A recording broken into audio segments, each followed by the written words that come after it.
अस्सलामुअलैकुम नाज़रीन। प्यारे नाज़रीन, आज कुछ लोगों की वजह से पूरे देश का माहौल बिगड़ा हुआ है। जगह जगह पर लोग हिंदू मुसलमान कर रहे हैं, जगह जगह पर दंगे फसाद हो रहे हैं। हाल ही में आपने हरियाणा के मेवात के नूह में देखा और सुना भी होगा कि किस तरह से वहाँ का माहौल बिगड़ा हुआ है। ऐसे बिगड़े हुए माहौल में हम आपको दो ऐसे वाक़ये बताते हैं जिनको सुनकर आप समझ जाएंगे कि ना तो सारे हिंदू बुरे होते हैं और ना ही सारे मुसलमान बुरे होते हैं। सिर्फ कुछ लोग बुरे हैं जो अपने फ़ायदे के लिए ऐसा करवाते हैं। ये दोनों वाक़या यकीनन आपके दिलों से नफ़रत को मिटा देंगे।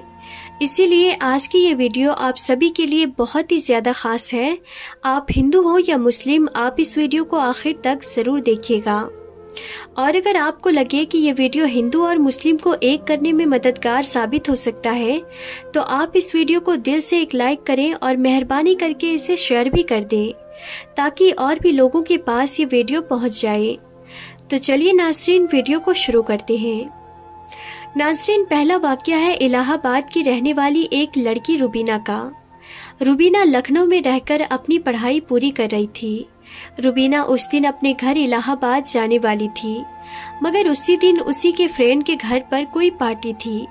इसीलिए उसने सोचा कि पहले मैं अपनी फ्रेंड के घर पर पार्टी अटेंड कर लेती हूँ, उसके बाद शाम को अपने घर चली जाऊंगी। बस यही सोचकर उसने अपना रिजर्वेशन भी करवा लिया था। उसके बाद रुबीना ने पार्टी अटेंड की और शाम को वो सीधी अपने फ्रेंड के घर से निकली और रेलवे स्टेशन पहुँच गई और जाकर ट्रेन में अपनी सीट पर बैठ गई। रुबीना का रिजर्वेशन जिस बोगी में था उसमें लगभग सभी लड़के ही थे, जिनके हंसी मजाक रुबीना को खूब डरा रहे थे। टॉयलेट जाने के बहाने से रुबीना पूरी बोगी में घूम आई थी। मुश्किल से पूरी बोगी में 2 या 3 औरतें रही होंगी। ये देखकर रुबीना डर के मारे कांप सी गई, क्योंकि पहली बार वो रात के वक्त में ट्रेन में अकेली सफर कर रही थी।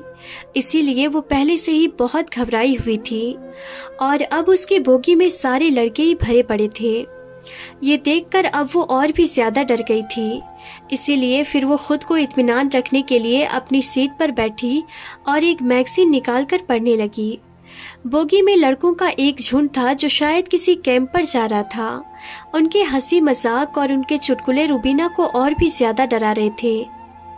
रुबीना के डर और भय के बीच रात धीरे धीरे गुजरने लगी, मगर रुबीना अभी भी कांप रही थी। ये देखकर अचानक सामने की सीट पर बैठे लड़के ने कहा कि हेलो, मैं रियाज हूँ, और आप? तो डर के मारे पीली पड़ चुकी रुबीना ने धीरे से कहा कि जी मैं तो। लड़का समझ गया और कहने लगा कि जी कोई बात नहीं, अगर आप अपना नाम नहीं बताना चाहती हैं तो मत बताइए, मगर वैसे आप जा कहाँ रही हैं? तो रुबीना ने धीरे से कहा कि इलाहाबाद। इतना सुनते ही लड़के ने कहा कि क्या इलाहाबाद? अरे वाह, वहाँ तो मेरी नानी का घर है। इस रिश्ते से तो आप मेरी बहन लगी। खुश होते हुए रियाज ने कहा। फिर इलाहाबाद की अनगिनत बातें वो बताता रहा कि उसके नाना जी काफ़ी नामी इंसान हैं, उसके दोनों मामा सेना में ऊंचे पद पर हैं। इसी तरह से वो नई पुरानी बातें करने लगा। रुबीना भी धीरे धीरे नॉर्मल होकर रियाज की बातों में दिलचस्पी लेने लगी और रुबीना रात भर रियाज जैसे भाई के साए में सोती रही। सुबह रुबीना ने कहा कि जी लीजिए, आप मेरा पता रख लीजिए, कभी नानी के घर आना हुआ तो आप हमारे घर पे आइएगा। तो ये सुनकर लड़के ने कहा कि कौन सा नानी का घर? वो तो मैंने आपको डरते हुए देखा तो मैं झूठ मूठ के रिश्ते बनाने लगा। मैं तो पहले कभी इलाहाबाद आया ही नहीं। ये सुनकर रुबीना चौंक उठी। तो लड़के ने कहा कि देखो बहन, ऐसा नहीं है कि सभी लड़के बुरे होते हैं, कि किसी भी अकेली लड़की को देखा नहीं कि उसके ऊपर गीत की तरह टूट पड़े। हम में से ही तो बाप और भाई भी होते हैं। इतना कहकर प्यार से रुबीना के सर पर हाथ रखकर मुस्कुराने लगा। रुबीना रियाज को देखती रही जैसे कि उसका कोई अपना सगा भाई विदा ले रहा हो। रुबीना की आंखों में आंसू आ गए थे। तभी जाते जाते रियाज ने रुबीना से कहा कि हाँ बहन, मेरा नाम रियाज नहीं है, मेरा नाम राजेश है। ये सुनकर रुबीना और भी ज्यादा हैरान हो उठी। नाज़रीन, ये तो हुई एक हिंदू लड़के की बात। अब आपको एक मुस्लिम लड़के का भी वाकया बताते हैं, जिसको सुनकर भी आपका दिल खुश हो जाएगा और आपके दिल से नफरत खत्म हो जाएगी। नासरीन, अब हम आपको जो वाक़या बताने वाले हैं, ये वाक़या गुजरात दंगे का बताया जा रहा है। कहा जाता है कि 27 फरवरी 2002 को दिन में ट्रेन में आग लगने की वजह से हिंदू मुसलमानों के बीच में लड़ाई शुरू हो गई थी, जो रात तक बढ़ते बढ़ते बहुत ज़्यादा बढ़ गई थी। फिर रात के वक्त में लोग टोलियों की शक्ल में सड़कों पर घूमने लगे और बेकसूर लोगों पर हमला करने लगे। इसी रात गुजरात के अहमदाबाद शहर में एक हिंदू लड़की अपने घर जा रही थी। इसी बीच उसने देखा कि सामने से सैकड़ों की तादाद में लोग अपने हाथों में तलवार लिए और शोर शराबा करते हुए आ रहे हैं। ये देखकर वो हिंदू लड़की बहुत घबरा गई और इधर उधर भागने लगी। बहुत से घरों के दरवाजों पर गई, मगर ऐसे हालात में किसी ने भी अपने घर का दरवाज़ा नहीं खोला। ऐसे में वो लड़की बहुत ज़्यादा डर गई थी। फिर वो भागते भागते हड़बड़ाहट में एक मस्जिद में दाखिल हो गई, यानी कि फिर वो धोखे से एक मस्जिद में घुस गई और एक कोने में छुपकर खड़ी हो गई। मस्जिद में दाखिल होने के बाद उस हिंदू लड़की ने देखा कि मस्जिद के दूसरे कोने में एक जवान मौलवी बैठा हुआ कुरान पाक की तिलावत कर रहा है, यानी कि एक चिराग की रोशनी में एक मौलाना कुरान पाक पढ़ रहा है। मौलवी को देखकर फिर वो लड़की उनके पास गई और उनको बाहर का सारा मामला बता दिया, यानी कि उस मौलवी को सब कुछ बता दिया कि वो ऐसे ऐसे अपने घर को जा रही थी, मगर उसके सामने दंगाई आ गए, इसीलिए वो डर के मारे यहाँ पर आकर छुप गई है। फिर वो लड़की मौलाना के सामने हाथ जोड़कर कहने लगी कि आप मुझे बचा लीजिए, आप मेरी हिफाजत कीजिए। अगर मैं इस वक्त यहाँ से बाहर गई तो बाहर खड़े दंगाई मुझे मार डालेंगे।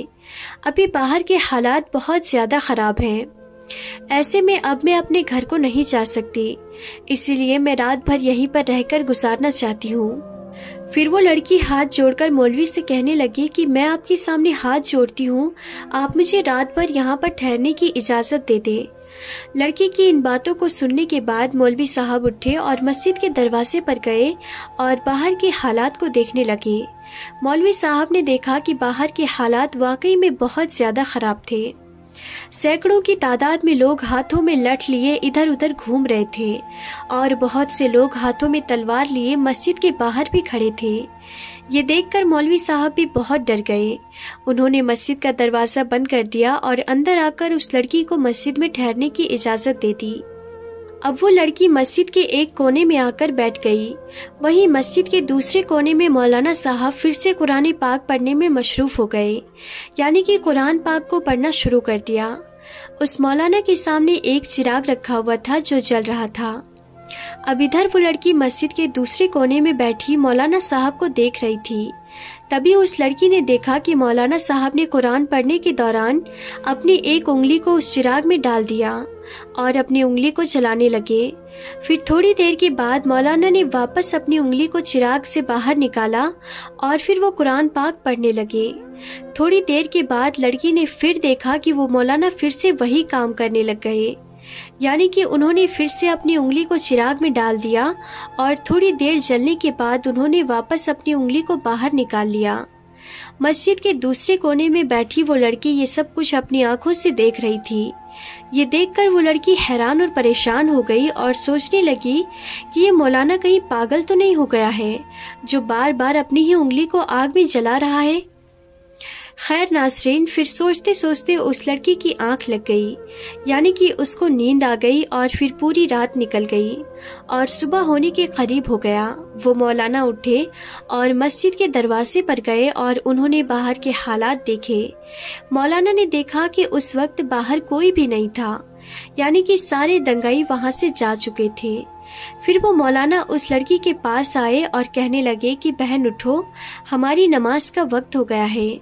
अभी थोड़ी देर बाद ही यहाँ पर बहुत सारे नमाज़ी आने वाले हैं, इसीलिए अब तुम्हारा यहाँ पर रुकना ठीक नहीं है, क्योंकि अगर लोगों ने तुमको यहाँ पर देख लिया तो लोगों में बदगुमानी पैदा हो जाएगी, लोगों में डाउट पैदा हो जाएगा।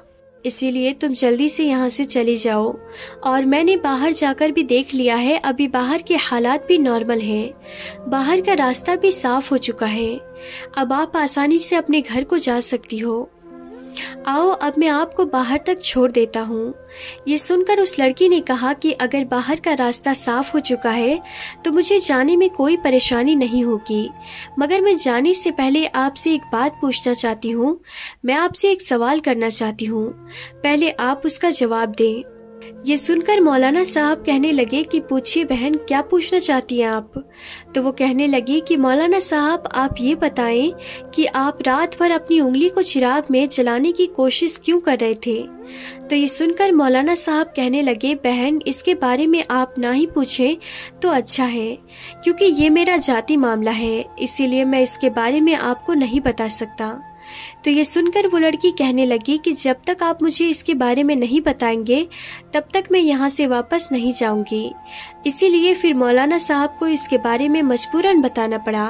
फिर वो मौलवी साहब कहने लगे, देखो बहन, बात दरअसल ये है कि जब तुम रात के वक्त यहाँ पर आई थी तो तुम्हारी खूबसूरती को देखकर शैतान ने मुझको बहकाना शुरू कर दिया। इसीलिए फिर मेरे दिल में नफ्सियाती ख्वाहिशात उभरने लगे थे, यानी कि तुमको देखकर मेरे दिमाग में गलत सलत और गंदे ख्यालात आने लगे थे और वो मुझको बेचैन करने लगे थे। इसीलिए फौरन मेरे दिल ने मुझसे कहा कि अगर तुम बुरा काम करोगे, अगर तुम गलत काम करोगे तो कल क़यामत के दिन तुझे जहन्नम की आग में जलना पड़ेगा, जो इस दुनिया की आग से 70 गुना ज़्यादा भयंकर होगी। इसीलिए पहले तुम इस दुनिया की आग का मज़ा चख लो। बस यही सोचकर फिर मैंने अपने दिल की बात को मानते हुए अपने जिस्म को आग के हवाले कर दिया और अपने जिस्म को आग का मज़ा चखाने लगा और अपने नफ्स से कहने लगा कि अगर तुझ में आग की तपिश को बर्दाश्त करने की ताकत है तो फिर तुम्हारी मर्जी है, तुम जो चाहो वो कर लो। अगर तुम इसको बर्दाश्त कर सकते हो तो फिर तुम ये गुनाह कर लो।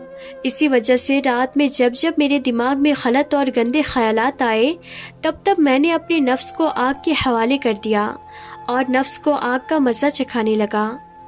आग की तपिश देखकर मेरी नफ्स गलत काम करने से रुक गई। ऐसे करते करते ही मेरी पूरी रात गुजर गई। तो नाज़रीन, देखा आपने, ना ही सारे हिंदू बुरे होते हैं और ना ही सारे मुसलमान बुरे होते हैं। बुरे कुछ गिने चुने लोग होते हैं जिनको भी बुरा बनाने पर बुरे होते हैं। कुछ लोग हैं जो अपने फ़ायदे के लिए हिंदू मुसलमान को लड़वाने का काम करते हैं। इसीलिए आप ऐसे लोगों की बातों में कभी ना आएं और आपस में सबसे मिलजुल कर रहें। इसी में हम सब का फ़ायदा है और हमारे देश का फ़ायदा है। तो हम उम्मीद करते हैं कि हमारी आज की ये वीडियो आप सबको ज़रूर पसंद आई होगी। अगर ये वीडियो पसंद आई हो तो इस वीडियो को दिल से एक लाइक ज़रूर कर दीजिएगा और मेहरबानी करके इसे शेयर भी कर दें ताकि और भी लोगों के पास ये वीडियो पहुंच जाए। तो हम फिर मिलते हैं अगली नई वीडियो में, तब तक के लिए खुदा हाफिज़।